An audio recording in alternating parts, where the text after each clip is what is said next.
오늘은 데살로니가 후서 1장 1절부터 12절 말씀으로 당연한 감사라는 제목으로 말씀을 나눌 때 함께 은혜받는 시간이 되시기를 바랍니다. 하나님은 우리에게 은혜를 많이 베푸십니다. 우리는 그 은혜를 명확히 알아야 합니다. 그래야 은혜에 합당하게 반응할 수 있기 때문이죠. 그래서 바울 사도는 우리가 은혜에 어떻게 반응해야 하는지를 이 시간 가르쳐주고 있습니다. 오늘 말씀은 크게 두 가지로 나누어서 전하는데요. 첫째는 본문 1절부터 4절을 중심으로 하나님께 감사에 대하여, 둘째는 본문 5절부터 12절까지 중심으로 너희도 영광을에 대하여 전하도록 하겠습니다. 첫째, 본문 1절부터 4절을 중심으로 하나님께 감사에 대하여 일단 살펴보기 전에 먼저 오늘이 추수감사주일이죠. 그래서 먼저 추수감사주일의 유래에 대하여 간단히 살펴보도록 하겠습니다. 추수감사주일은 기독교 신자들이 한 해에 한 번씩 가을 곡식을 거둔 뒤에 하나님께 감사 예배를 올리는 날을 뜻하고 있어요. 추수감사주일 유래는 1620년, 그러니까 17세기죠. 1620년에 영국 청교도들이 미국으로 이주한 다음에 가을에 처음으로 거둔 수확으로 감사제를 지낸 데서 유래하였다고 합니다. 누구한테 감사제를 지낸 거죠?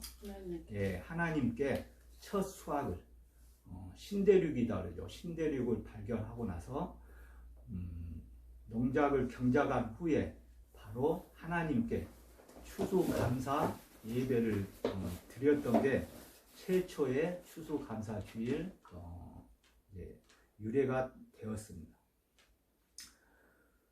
그래서 추수감사주일 예배를 드리게 되면 한 해 동안 추수한 곡식들, 예를 들어 호박이나 고구마 등을 교회 강대상 앞에 진열해 놓고 하나님께 감사 예배를 드리는 경우를 많이 볼 수가 있습니다.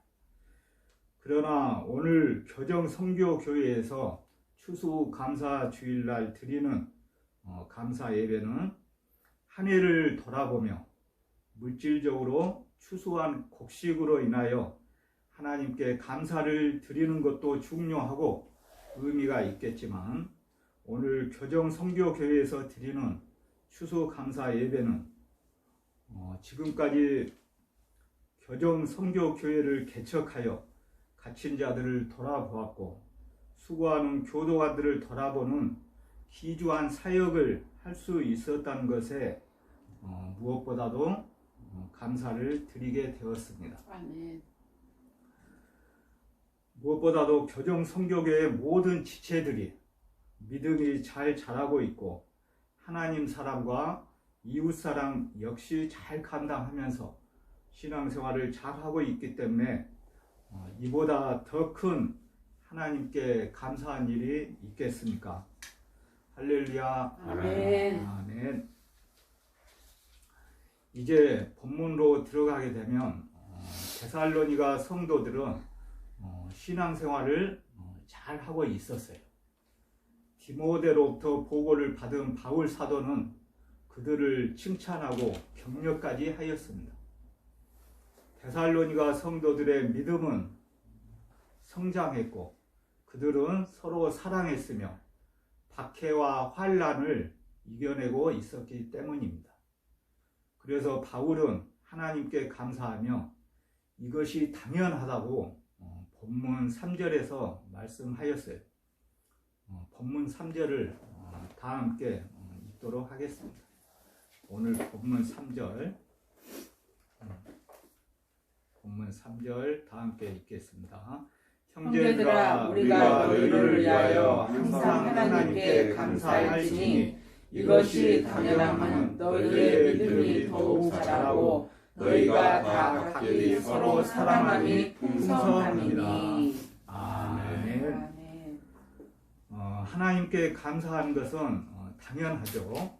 3절에 뭐뭐 할지니 이렇게 나와 있죠. 하나님께 감사할지니 해서 뭐뭐 할지니는 헬라어 원형 오페일로라고 합니다. 오페일로.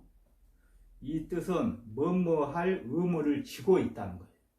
해도 되고 안 해도 된다는 게 아니고 꼭 해야 한다. 뭐뭐 할 의무를 지고 있다는 뜻을 갖고 있습니다. 그래서 바울은 데살로니가 성도들의 신앙으로 인해 하나님께 감사할 의무를 지고 있었다는 거예요.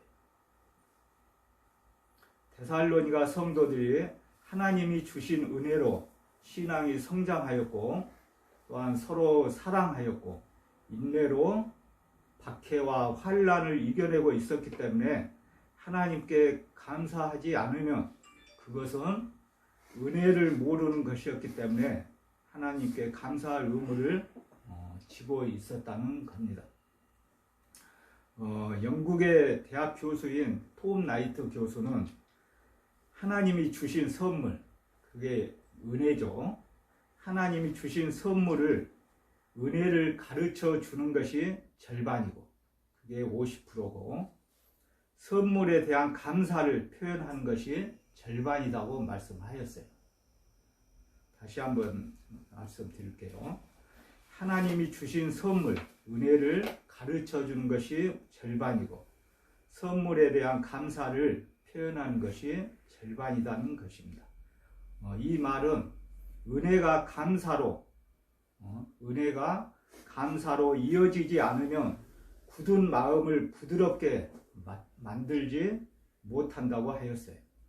다시 말하면 은혜를 받기만 한다면 당연한 것으로 알고 마음이 굳어버린다는 뜻입니다.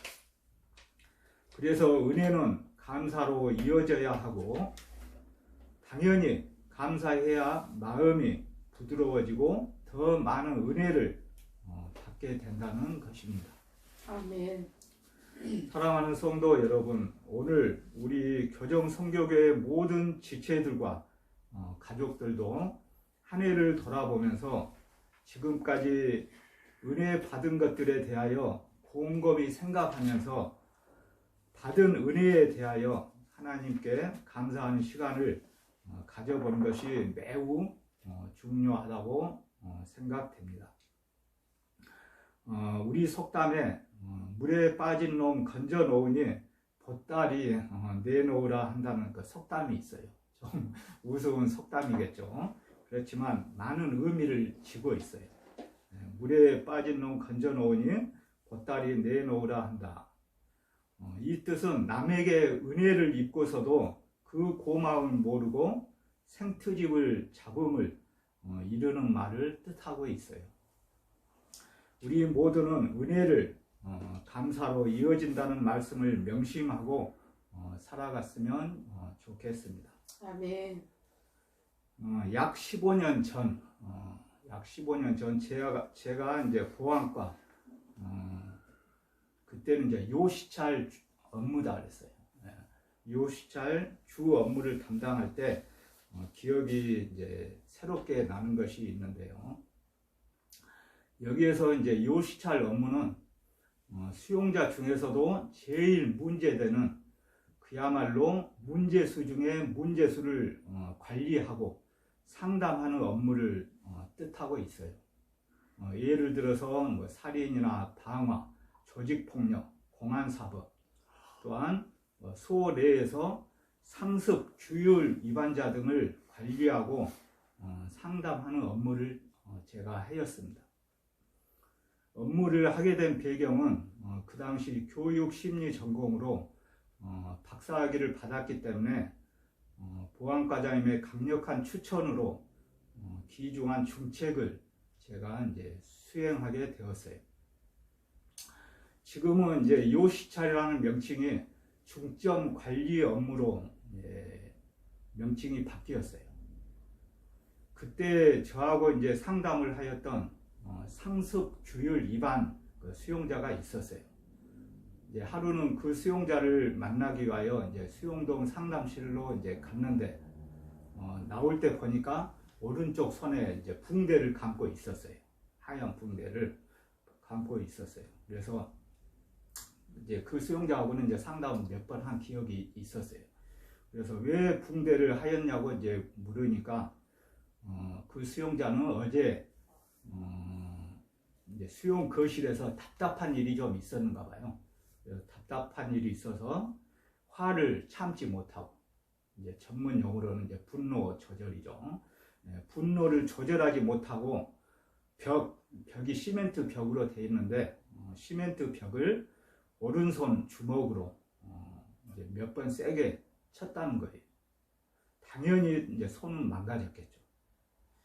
그래서 의료과에서 진료를 이제 받게 되었죠. 진료를 받았고, 이제 그 수용자가 하는 얘기는 의료과에서 이제 진료를 받는 것도 중요하지만 빨리 출소하여 그 수용자가 알고 있는 그 유명한 한의원에서 침을 맞고 싶다고 이제 저한테 얘기를 하는 거예요.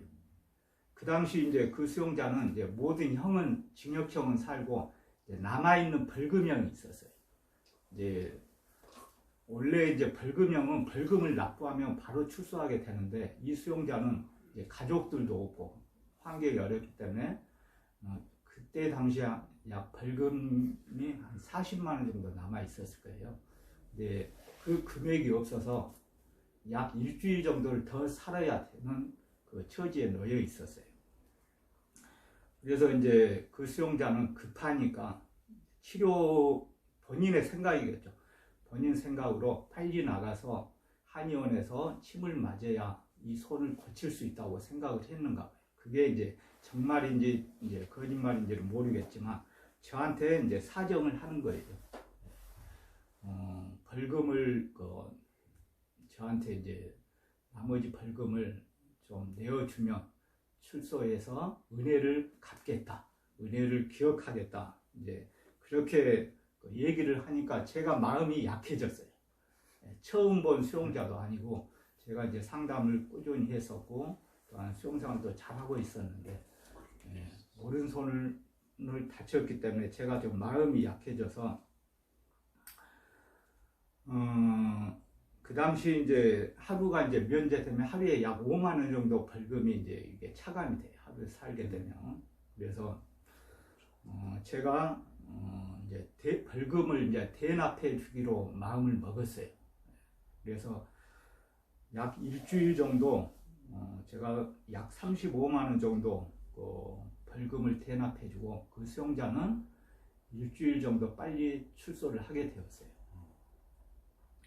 그 당시 35만 원 정도는 월급 생활자에게는 적은 금액이 아니었으나 집에 있는 아내를 비롯하여 직원들 누구한테도 이야기하지 않고 도와주었어요. 그러나 이제 문제가 발생한 것은 그로부터 약 1개월 후 그 출소한 수용자가 저에게 국가인권위원회에 진정을 넣었다는 연락을 제가 받았어요. 이제 저희 구치소에도 이제 인권 담당 직원이 있어요. 그 인권 담당 직원한테 그 수용자가 출소한 수용자가 저에게 진정을 넣었다는 그런 소식을 저한테 전해준 거예요. 사실을 파악해 보니 그 수용자의 진정 내용이 가관이 아니었어요. 아픈 수용자를 구치소에서 책임을 회피하기 위하여 벌금을 대납해주고 빨리 출소시켰다는 그런 내용이었어요.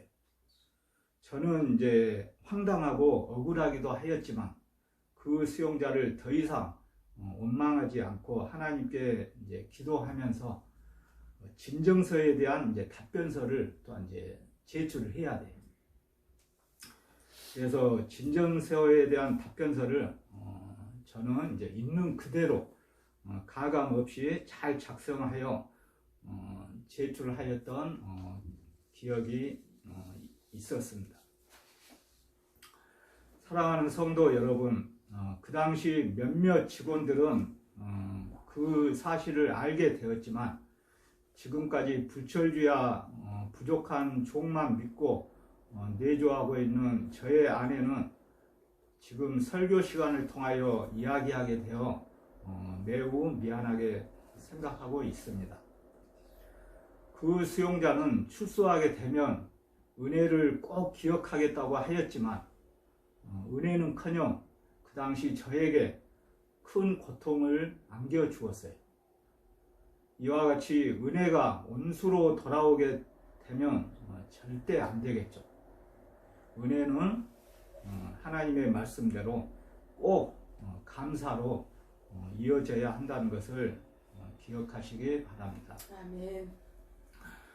둘째는 본문 5절부터 12절 내용을 중심으로 너희도 영광을에 대하여 말씀을 나누도록 하겠습니다.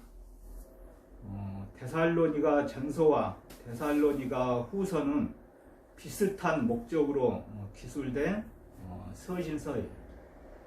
먼저 데살로니가 전서를 쓸 당시 데살로니가 교인들은 박해를 받고 있었어요. 그리고 약 3개월 후 고린도에 거하고 있던 바울은 데살로니가 후서를 기록하였는데요.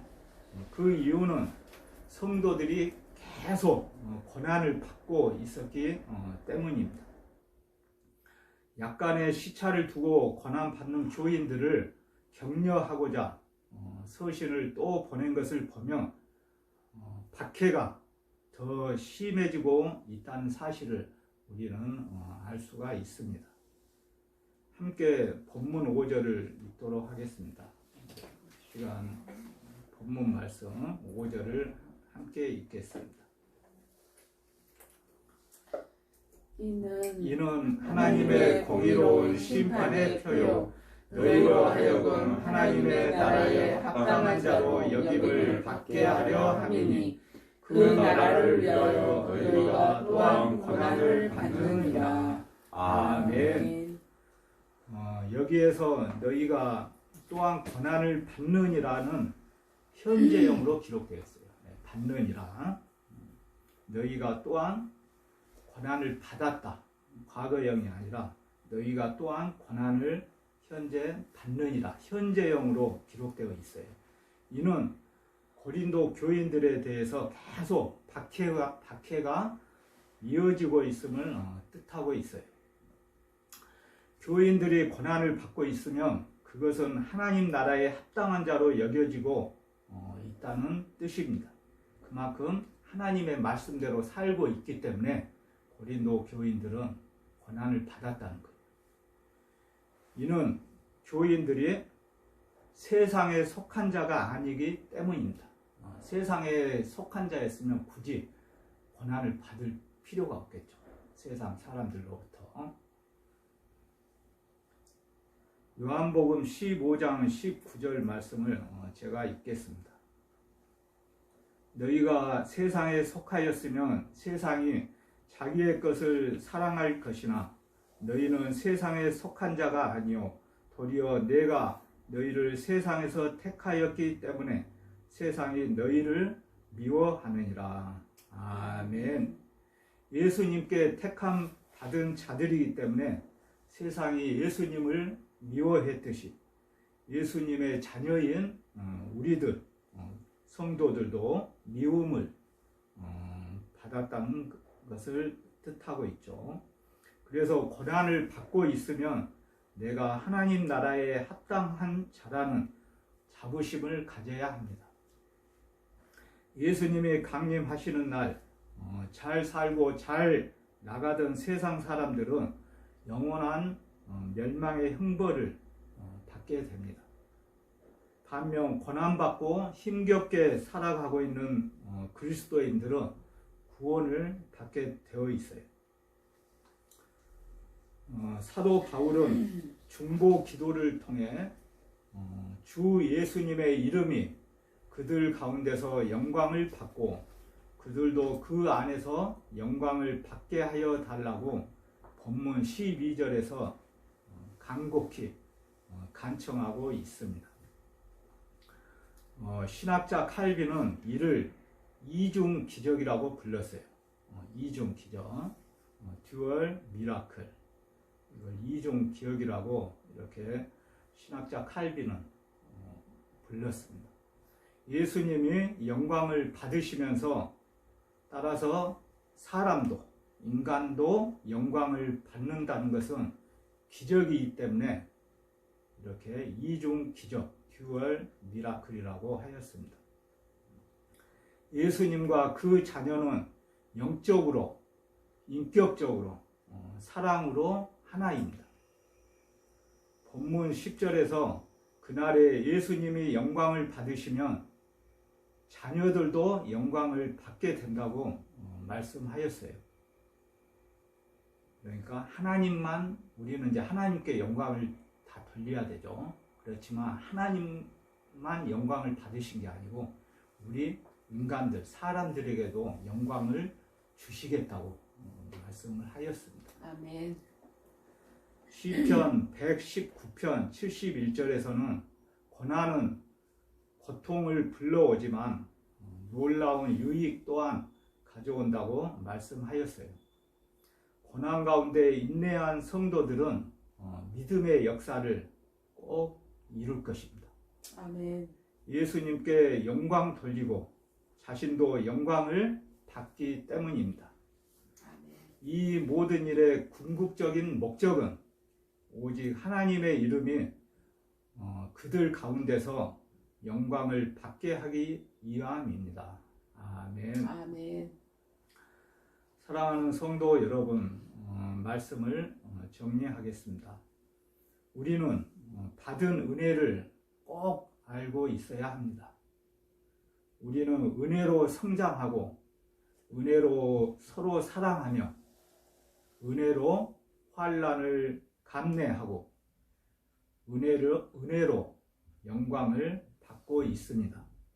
아멘. 따라서 우리가 범사에 하나님께 감사하는 것은 당연한 것입니다. 이와 같이 당연한 감사는 우리의 삶에 은혜가 머물게 하고 더 풍성하게 한다는 것을 꼭 믿으시기 바랍니다. 아멘. 할렐루야. 아멘. 아멘. 제가 기도하겠습니다. 오늘 추수감사주일 예배로 당연한 감사라는 제목의 말씀을 통하여 사도 바울은 우리가 항상 감사해야 한다고 말씀하였습니다. 데살로니가 교회 성도들이 취하고 있는 생활과 행태들이 바울의 마음을 조금은 편치 않게 하였지만 그럼에도 불구하고 바울은 그들에 대하여 하나님께 항상 감사한다고 말하였습니다. 그 이유는 그들의 믿음이 잘 자라고 있고 그들의 사랑 역시 잘 성장하고 있기 때문이라고 하였습니다. 저희 몸된 교정선교교회 지체들과 전국 교정시설에 갇혀있는 형제 자매들, 그들을 돌아보고 있는 교도관, 그리고 오늘의 하나님의 백성들 모두가 오늘 추수감사주일을 맞이하여 어떤 시간과 환경 속에서도 항상 하나님께 감사하여 매사에 당연한 감사 생활을 다하는 우리 모두가 될 수 있도록 도와주시옵소서. 아멘. 무엇보다도 이 시간 세상 죄로 인하여 세상과 격리되어 갇힌 시설에서 자유의 몸을 구속받고 있는 형제 자매들에게도 하루빨리 자유의 몸으로 해방되어 각자의 교회 공동체에서 예배를 드림으로 항상 하나님께 감사하는 삶을 살아갈 수 있도록 인도하여 주시옵소서.